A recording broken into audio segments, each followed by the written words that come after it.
खुदावंद आलम खालिक कायनात कुरान मजीद फुरकान हमीद के ज़रिए दीन के कामिल करने का ऐलान करते हुए इरशाद हो रहा है, अल-यौमा अकमलतु लकुम दीनकुम व अतममतु अलैकुम निअमती व रज़ीतु लकुमुल इस्लाम दीना। आज के दिन हमने दीन को कामिल किया, नेमतें तमाम की और दीन इस्लाम से राज़ी हुए। वो कौन सा दिन है कि जब अल्लाह ने दीन को कामिल किया, दीन मुकम्मल हुआ। तो देखिए, अगर दुनियावी एतबार से भी इसे समझना इंसान चाहे तो कोई भी चीज़ कामिल कब होती है? मसलन आप एक मकान बनाएं तो उसके कामिल होने का, मुकम्मल होने का ऐलान कब करेंगे? तमाम चीज़ें बन चुकी हैं लेकिन अभी आपने ये ऐलान नहीं किया है कि ये मकान मुकम्मल हो गया। आम तौर से जितनी चीज़ें हुआ करती हैं, आपने रूम बनाया, बरामदा बनाया, किचन बनाया, सारा सब कुछ बना लिया, प्लास्टर हो गया, बिजली की फिटिंग हो गई, लेकिन अभी ये ऐलान नहीं हो रहा है कि हमारा घर मुकम्मल हो गया। ना आपने उसके मुकम्मल होने पर कोई जश्न मनाया, तो जाहिर हो रहा है कि अभी कुछ बाकी है। जब आपने पेंटिंग वगैरह करा ली, अब उसके बाद ये ऐलान कर रहे हैं कि आज हमारा घर मुकम्मल हुआ, तो मालूम हुआ कि आम तौर से जितनी चीज़ें हुआ करती हैं उसके बाद अगर कोई नई चीज़ शामिल की जाए तब चीज़ मुकम्मल हुआ करती है।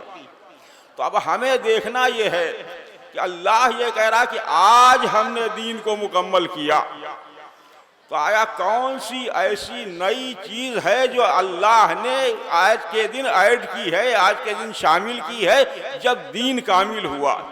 इसलिए कि अगर हम निगाह करते हैं, उसूल दीन के एतबार से अगर निगाह करें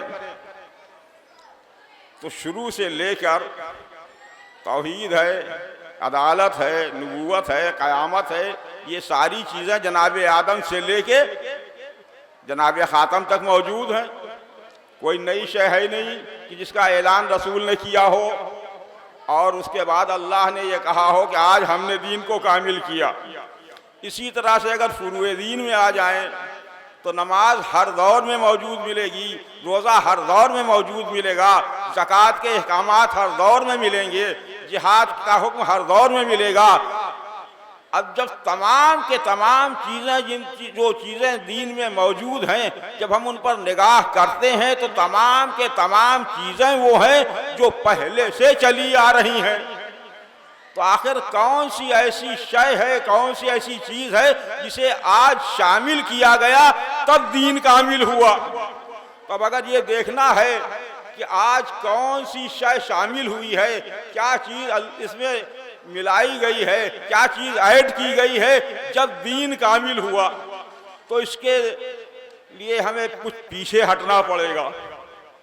जब हमने कुरान मजीद की तिलावत शुरू की कि आखिर ऐसा कौन सा हुक्म है परवरदिगार आलम का, या कौन सी ऐसी चीज़ है जो रसूल आज इस दीन में शामिल कर रहे हैं और अल्लाह ये कह रहा कि हमने आज दीन को कामिल किया, तो हमें एक आय करीमा मिलती है, या अय्युहर रसूल बल्लिग मा उन्जिला इलैका मिन रब्बिक व इन लम तफअल फमा बल्लगत रिसालतह वल्लाहु यासिमुका मिनन नास।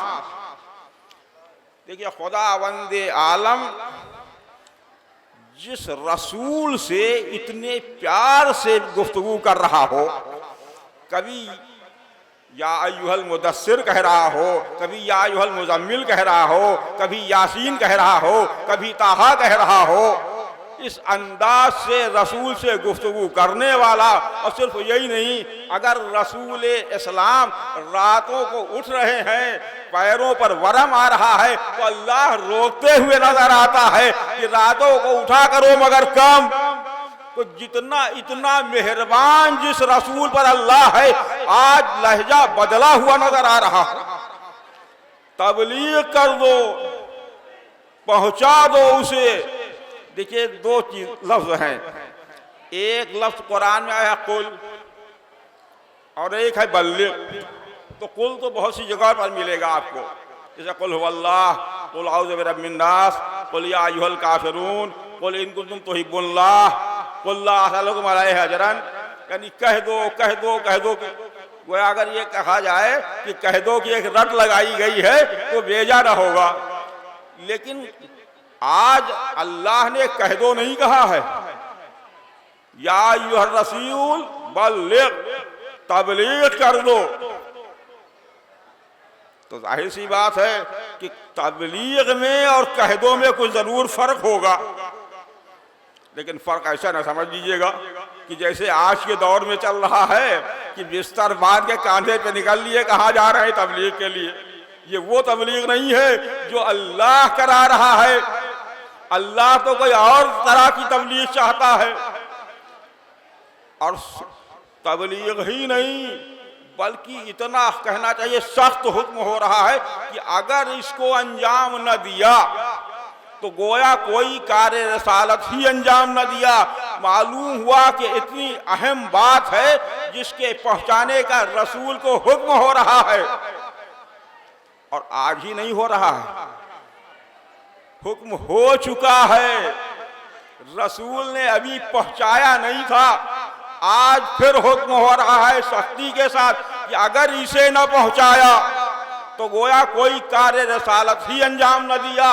मालूम ये हुआ कि इतना अहम मसला है जिसे रसूल से पहुंचाने के लिए कहा जा रहा है कि अगर रसूल इसे न पहुंचाएं तो गोया रसूल इस्लाम की 23.5 साला जिंदगी की तमाम मेहनतें, तमाम मशक्क़तें सब के सब रायगा होती हुई नजर आएंगी। तो अब यहाँ पर हमारे लिए लम्हे फिक्रिया है कि जो रसूल अगर न पहुंचाएं तो रसूल की 23.5 साला जिंदगी की सारी मेहनतें, सारी मशक्क़तें सब बर्बाद होकर रह जाएंगी। तो अगर मुसलमान उस पर अमल न करे, खुद मुसलमान को सोचना चाहिए कि क्या होगा। तो अब रसूल जो पहुंचा दें तो ये समझ लीजिए कि वही ऐसी शय है कि जिसके मिलाने के बाद, जिसके ऐड होने के बाद दीन को अल्लाह ने कामिल किया है। तो जब इस पर निगाह की जाए कि आज रसूल क्या पहुंचा रहे हैं, तो रसूल नमाज का हुक्म पहले दे चुके, रोजे का हुक्म पहले दे चुके, हज के अहकामात पहले बयान कर चुके, आज जो बयान कर रहे हैं, अच्छा अल्लाह ये कहाँ पर पहुंचवा रहा? मैं कहूँगा या रसूलल्लाह, अगर ये ऐलान करना था तो मक्के में कर दिया होता, दौरान हज कर दिया होता, वहां नहीं किया था, मिना में कर दिया होता, सही करते हुए कर दिया होता, तो शायद रसूल इस्लाम जवाब दे नादान, अगर उन मकामात पर कर देता तो हक के तबलीग अदा न होता। क्योंकि हक के तबलीग अदा करना था, लिहाजा अल्लाह ने मक्के में ऐलान नहीं कराया, बल्कि ऐलान वहां हो रहा है जहां से काफिले अलग अलग हो रहे हैं। और सिर्फ ऐलान ही नहीं हुआ, बल्कि ऐलान के साथ साथ 3 दिन तक रोका जा रहा है। अब जाहिर सी बात है कि जब 3 दिन तक रोका जा रहा है, और अंदाज ये है, ऐलान का भी अंदाज निराला रसूल का नजर आ रहा है। देखिए, जहां रसूल इस्लाम उस चीज को पहुंचा रहे हैं कि जिसके न पहुंचाने पर गोया रसूल इस्लाम की सारी मेहनतों पर पानी फिर जाएगा, वहीं रसूल इस्लाम एक चीज और बता रहे हैं। वरना अरब के दस्तूर के एतबार से अगर रसूल चाहते तो अरब का दस्तूर ये था कि अगर किसी को खुतबा देना हुआ, कुछ कहना हुआ, तो ऊंट पर सवार हो गया, खुतबा दे दिया। मैं कहूँगा या रसूल अल्लाह, ये मिंबर बनवाने की जरूरत क्या है? ऊंट बहुत से मौजूद हैं, तो हो सकता है रसूल इस्लाम जवाब दे नादान, आज जमल वाली को नहीं पहचानवाना है, साहिब मिंबर को पहचानवाना है, लिहाजा मिंबर बनवा रहा हूं। सलावत पढ़े मोहम्मद वाले मोहम्मद।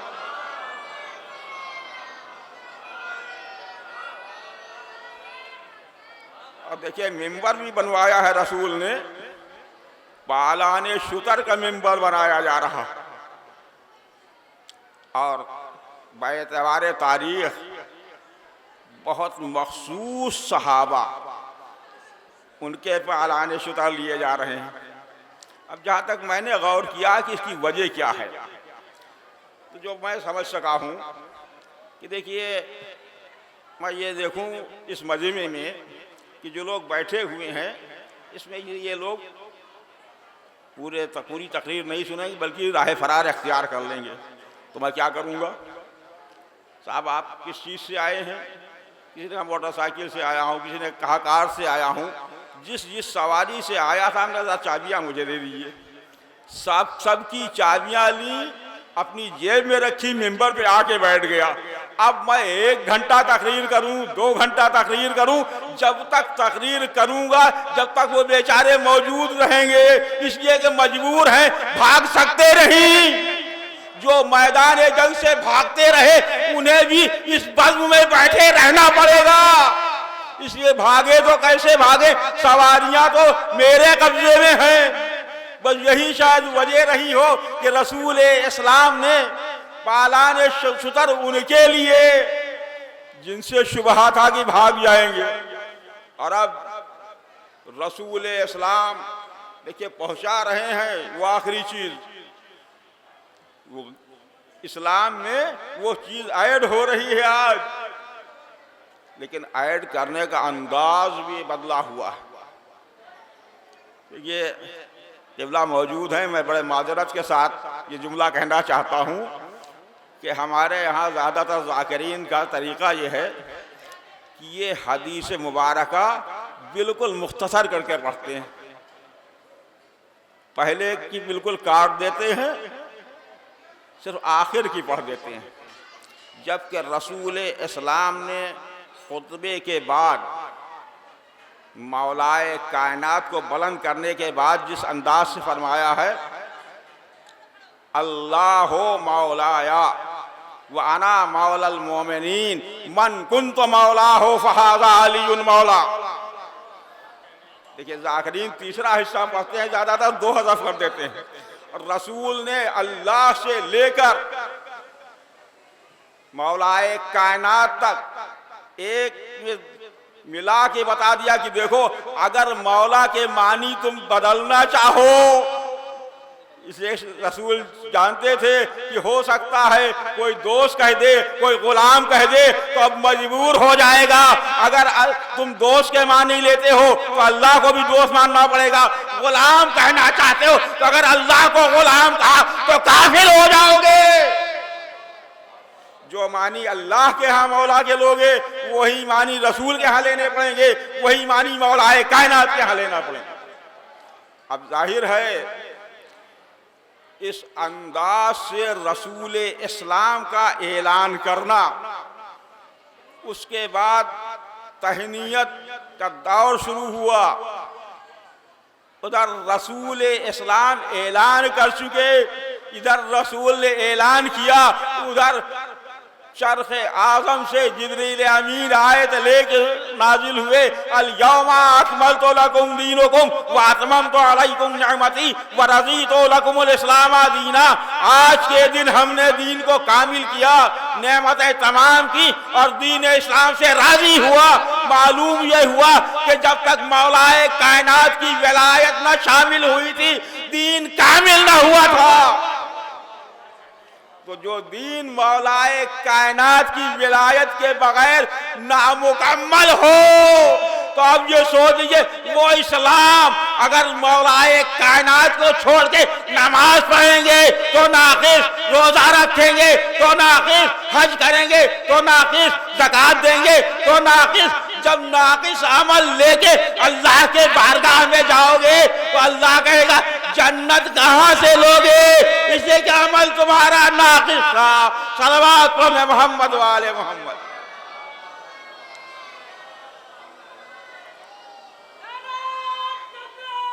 अल्लाहु अकबर, अल्लाहु अकबर, या रसूलल्लाह, या रसूलल्लाह, या अली, या अल्लाहुम्मा। तो मुझे कहने दीजिए कि अगर कामिल दीन लेना है तो दरवाज़े मौलाए कायनात पे जबीने नयास को झुका दीजिए। इस दर पर जबीने नयास को झुका देंगे तो कामिल दीन भी मिल जाएगा, वो दीन भी मिल जाएगा जिस पर नेमतें तमाम हुई। और यही नहीं बल्कि वो दीन मिल जाएगा जिससे अल्लाह राजी हुआ। अगर अल्लाह की रजा वाला दीन लेना चाहते हो तो दामने मुर्तजा से वाबस्ता हो जाओ, तभी अल्लाह की रजा वाला दीन मिलेगा। वरना रज़ी अल्लाह कहने से कुछ नहीं होता। इसलिए कि हम कहते रहें, ये तो एक दुआ है, हम दुआ कर रहे हैं, अल्लाह कबूल करे या ना करे। लेकिन जहां अगर हकीकत में अल्लाह की रजा का दीन लेना है तो मुर्तजा के दामन से वाबस्ता होना पड़ेगा। अब बड़ी मुश्किल ये है कि अल्लाह ने अगर दीन के कामिल होने ही का ऐलान किया होता तो चलिए मौलाए कायनात की विलायत का ऐलान हुआ, दीन कामिल हो गया, लेकिन नेमतें तमाम की, ये तो बड़ी अजब बात है। भाई क्या आज अल्लाह के बंदों पर उसकी नेमतें नाजिल नहीं हो रही हैं? अगर कोई ये कहे कि साहब आज नाजिल नहीं हो रही तो मैं कहूँगा तुम मर जाओ, इसलिए कि अल्लाह की नेमतें तुम्हारे ऊपर नाजिल नहीं हो रही हैं। तो साहब एक बात और, सबसे आसान चीज जो साहिब औलाद उनसे मेरा सवाल है कि आज भी बच्चा जब आता, बच्ची को छोड़ दीजिए, बच्चा अगर लड़का है तो लड़का क्या है, नेमत। जब नेमतें तमाम हो चुकी तो आज क्यों? तो इसका मतलब यह है कि हम जिसे नेमत समझते हैं वो नेमत और है। अल्लाह ने जिस नेमत के तमाम होने का ऐलान किया वो कोई नेमत और है। देखिए ये नेमतें तो ऐसी हैं जो आज भी हमें मिल रही हैं अल्लाह के दरबार से कि अल्लाह जब चाहेगा सल्ब कर लेगा। लेकिन वो नेमत ऐसी है कि अगर नेमत मिल गई तो सल्ब न होगी, और अगर वो नेमत सल्ब हुई तो इंसान काफिर हो जाएगा। इसलिए देखिए फिर मुझे कहना पड़ता है, क्या करूं, कुछ मजबूरियां मेरे सामने रहा करती हैं कि मिंबर पर आने के बाद मैं अपनी जबान पे इख्तियार नहीं रख पाता। देखिए अगर दुनियावी एतबार से देखना है कि वो नेमत अल्लाह ने सल्ब कर ली अगर, तो काफिर हुआ तो नहीं कि नहीं हुआ, अभी बहुत ज्यादा लंबा अरसा नहीं हुआ है, थोड़े दिनों का अरसा, साल डेढ़ साल का अरसा हुआ, वो नेमत अल्लाह ने सल्ब की, कहाँ था कहाँ पहुंच गया, अरे नाम तक बदल गया। तो अगर अल्लाह उस नेमत को सल्ब कर ले तो अब ये समझ लो कौन सी नेमत है, वो सबसे बड़ी नेमत विलायत मौलाए कायनात है, जिसके लिए अल्लाह ये कह रहा कि हमने तमाम की वो नेमत। अब जिसके पास वो नेमत है, जाहिर है उससे बड़ा गनी कौन होगा, और जिसके पास वो नेमत नहीं है वो कुछ भी करता रहे दुनिया में, कुछ भी कहता रहे, उसके पास कुछ नजर नहीं आएगा।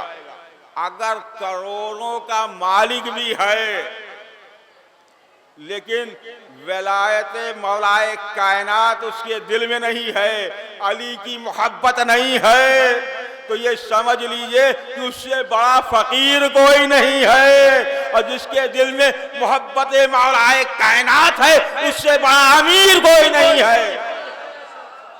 इसलिए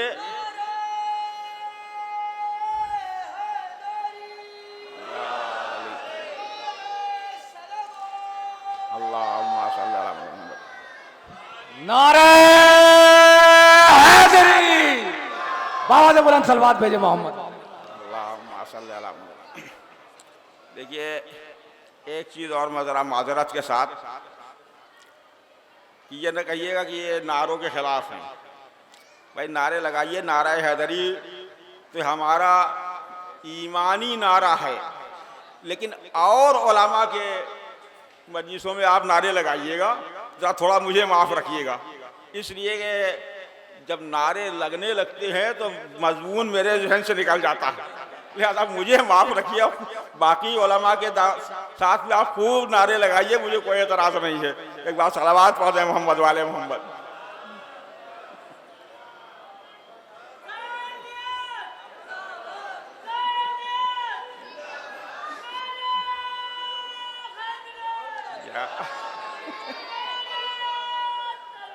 अल्लाहुम्मा। तो मैं अर्ज कर रहा था कि सबसे बड़ी नेमत जो है वो विलायत मौलाए कायनात है, जो यौम गदीर अल्लाह ने जिसके तमाम होने का ऐलान कर दिया। जाहिर सी बात है कि जब आज ऐलान हो चुका, अब विलायत अली का ऐलान दोबारा होने वाला नहीं है। जिसने उसे पा लिया वो नेमत से माला माल हो गया, जिसने उसे छोड़ दिया उससे बड़ा फकीर कोई नहीं हुआ। और सिर्फ यही नहीं है, देखिए क्या किया जाए, ये अली का मामला है। अगर किसी ने जर्रा बराबर गड़बड़ की, इसे क्या आया था, या रसूलल्लाह आपने नमाज का हुक्म दिया, हमने मान लिया, आपने रोज़े का हुक्म दिया, हमने रोज़ा रखा, आपने ज़कात का हुक्म दिया, हमने मान लिया, ये हुक्म दिया, वो हुक्म दिया, हमने मान लिया। ये क्या, आपने अपने भाई को वली बना दिया, अपना जानशीन बना दिया।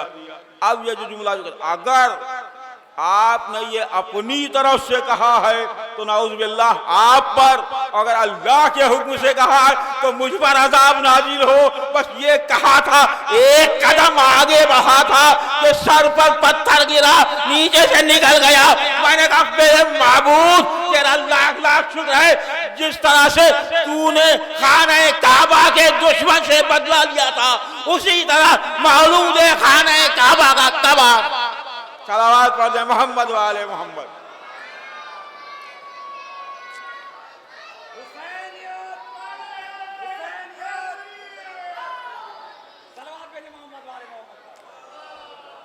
देखिए इससे एक चीज और सामने आती है कि अब हमें सोचना ये चाहिए कि हम किसे किसे दोष रखें। अगर अल्लाह को दोष रखना है, अल्लाह को राजी रखना है, तो अली को भी राजी रखना पड़ेगा, अली से भी दोस्ती। इसलिए कि अल्लाह अली के दुश्मन को नहीं बख्शता, अली अल्लाह के दुश्मन को नहीं बख्शते। तारीख का वाकया है, एक नहीं 70 मरतबा कत्ल किया था। हर मरतबा के साथ तो अकीदा और पुख्ता हुआ, अब तो अकीदा और पुख्ता हुआ। इसलिए कि मारना जिलाना अल्लाह का काम, वो कहता रहा या कत्ल करते रहे, तो जाहिर है वो अल्लाह का दुश्मन था। लेकिन अली के जितने दुश्मन आए, अली ने किसी से तारुज न किया, तो अल्लाह ने भी गदीर के मौके पर इसे मुअज़्ज़ब करके बता दिया कि अगर अली की दुश्मनी लेके आओगे तो मैं माफ नहीं करूंगा, इसलिए कि अली ने मेरे दुश्मन को माफ नहीं किया। लिहाजा अब जाहिर सी बात है कि मैं उन दिलों से ये सवाल करता हूं जिन दिलों में जन्नत की ख्वाहिश है कि अगर जन्नत लेना है तो अल्लाहू अल्लाहू करने से जन्नत नहीं मिलेगी। जन्नत मिलेगी तो ला इलाहा इल्लल्लाह मुहम्मदुर रसूलुल्लाह अलीयुन वलीयुल्लाह व वसीयु रसूलिल्लाह व खलीफतुहु बिलाफत जब कहोगे, दिल से यकीन रखोगे, तब मिलेगी। इतनी आसानी से नहीं मिल जाने वाली है। और हमें तो जन्नत की फिक्र ही नहीं। हम तो ये कहते हैं रिजवान अपनी जन्नत रख ले अपने पास, हमें तेरी जन्नत नहीं चाहिए, हमें तो चाहिए तो करबला चाहिए। तेरी जन्नत तुझे मुबारक, मेरी करबला मुझे मुबारक। इसलिए कि जन्नत का रास्ता गया कहां से है? जिसके दर से जन्नत का रास्ता गया हो, और दर तो से रास्ता गया तो बड़ी बात है, जिसका घर ही जन्नत हो। ये तारीख में मौजूद है कि जनाब सलमान फारसी ने जनाब फिजा से एक सवाल किया था, ए फिजा ये बताओ कि जन्नत में तुम पहले जाओगी या मैं? तो जनाब फिजा ने कहा था सलमान तुम जाने की बात कह रहे हो, मैं तो जन्नत में रहती हूँ। ये कह के जनाब फिजा ने बता दिया कि देखो दरे अहले बैत जन्नत है, अहले बैत के घर को अपना जैसा ना समझ लेना। तो जिसका घर तुम्हारा जैसा नहीं है, उसका बाप तुम्हारे बड़ों जैसा कैसे हो जाएगा? तो अल्लाह ने जिस चीज का ऐलान किया था कि नेमतें तमाम हो गई, मौलाए कायनात की विलायत वो है कि जिस पर अल्लाह ने दीन को कामिल भी किया, नेमतें तमाम की, और दीन इस्लाम से राजी होने की सनद दे दी। लेकिन अब इसे किया जाए कि अगर हम देखते हैं तो ये लफ्ज अली ऐसा है कि लोगों को हजम ही नहीं होता। न पहला अली हजम हुआ, न तीसरा अली। देखिए 14 में 3 अली हैं, और आज चूंकि आज की तारीख इमाम अली रज़ा अलैहिस्सलाम के शहादत की तारीख है। हर दौर में अली नाम के दुश्मन रहे। मौलाए कायनात के यहाँ देखिए तो वही नजर आएगा, दूसरे अली के की मंजिल आएगी तो वही नजर आएगा, तीसरे अली की मंजिल। लेकिन जाहिर है कहीं पर खुली मुखालिफत नजर आएगी, कहीं पर छुपी मुखालिफत नजर आएगी। मामून रशीद जानता था कि अगर खुल के मुखालिफत करेगा तो हुकूमत बाकी न रहेगी। देखिए कितना अच्छा मंसूबा बनाया, इमाम को मजबूरन राजी किया। देखिए इमाम खुशी से राजी नहीं हुए, मजबूरन राजी करके वली अहद बनाया। और उसके बाद वली अहद बनाने के बावजूद भी देखिए सिर्फ वली अहद ही नहीं बनाया, बल्कि वली अहद बनाने के साथ साथ दामाद भी बनाया। अब यहाँ पर आने के बाद एक चीज मुझे सोचना पड़ रही है कि आखिर ये कैसे इंसान थे। अगर पहली मंजिल पे देखा जाए, रसूल की मंजिल पे तक अगर आ जाएं, तो वहां भी दामाद बनाने के बाद छुपी दुश्मनी करते रहे। जानशीन रसूल के यहाँ भी वही नजर आता है, दामाद भी बनाया, शहीद भी कराया। क्योंकि अपनी बेटी से मामून ने अक़्द भी किया था, उसके बावजूद भी इमाम की जिंदगी उसे भा नहीं रही थी। अंगूर के जरिए इमाम को जहर दिया। तारीख बताती है कि इमाम को बुलाया, इमाम तशरीफ़ लाए, मामून के सामने एक तश्त में अंगूर रखे हुए थे। या रसूलल्लाह देखिए कितने अच्छे अंगूर हैं। इमाम ने कहा जन्नत से बेहतर तो नहीं। इमाम से खाने का इसरार कर रहा था, इमाम इनकार कर रहे थे, लेकिन जाहिर है जब इसरार बढ़ा, मामून ने खुद भी एक खोशा उठाया, उसमें से नोश किया। अब इसरार बढ़ा, इमाम ने अंगूर तनावल फरमाए, सहर का असर शुरू हुआ। इमाम उठ के चले, वो मलून कहता है मौला कहाँ चले? इमाम ने फरमाया जहाँ तूने भेजा है वहाँ जा रहा। उसी जहर के असर से इमाम की शहादत वाक़ई हुई। इमाम की शहादत के बाद इमाम के बेटे इमाम मोहम्मद तक़ी अलैहिस्सलाम ने इमाम को गुस्ल कफन दिया। नमाज जनाजा बड़े एहतराम से पढ़ाई गई। बड़े एहतराम के साथ जनाजा उठाया गया, इसलिए कि वली अहद थे, खुद खलीफा वक्त जनाजे के साथ साथ जा रहा था। एहतराम के साथ हारून रशीद के मकबरे में इमाम को दफन किया गया। मेरा दिल चाहता है कि मैं इमाम की खिदमत में हाथ जोड़ के अर्ज करूं, मौला आप बड़े खुशकिस्मत हैं। ए मौला आपको आप करीबुल वतन जरूर थे, आपको वतन से दूर शहीद किया गया, लेकिन मौला आपका बेटा मौजूद था, आपको गुस्ल कफन तो मिला। बड़े एहतराम से जनाजा उठाया गया, जाके दफन किया गया। ए मौला जरा अपने जद की तरफ नजर कीजिए, आपके जद इमाम हुसैन का लाशा बाद शहादत ज़मीने करबला पर बेगुस्लो कफन पड़ा हुआ था। यही वजह तो है कि जब ये लुटा हुआ काफिला 11 मुहर्रम को उस तरफ से गुजारा गया जिधर लाशाए शोहदा बेगुस्लो कफन पड़े हुए थे, इमाम ज़ैनुल आबिदीन की निगाह अपने बाप के लाशे पर पड़ी। चेहरे का रंग मुतगय्यर हुआ। जनाब ज़ैनब ने भतीजे को देखा, आवाज दी बेटा सैयदे सज्जाद, अरे ये तुम्हारा क्या आलम देख रही हूँ, ए बेटा क्या जान दे दोगे? इमाम ने फरमाया ए फूफी अम्मा आप देख रही हैं इन मलाइन ने अपने कुछ तहाए नजिस को तो दफन कर दिया, मगर मेरे बाबा का लाशा सरजमीने करबला पर उरिया पड़ा हुआ है। मैं ऐसा मजबूर कि अपने बाप के लाशे को दफन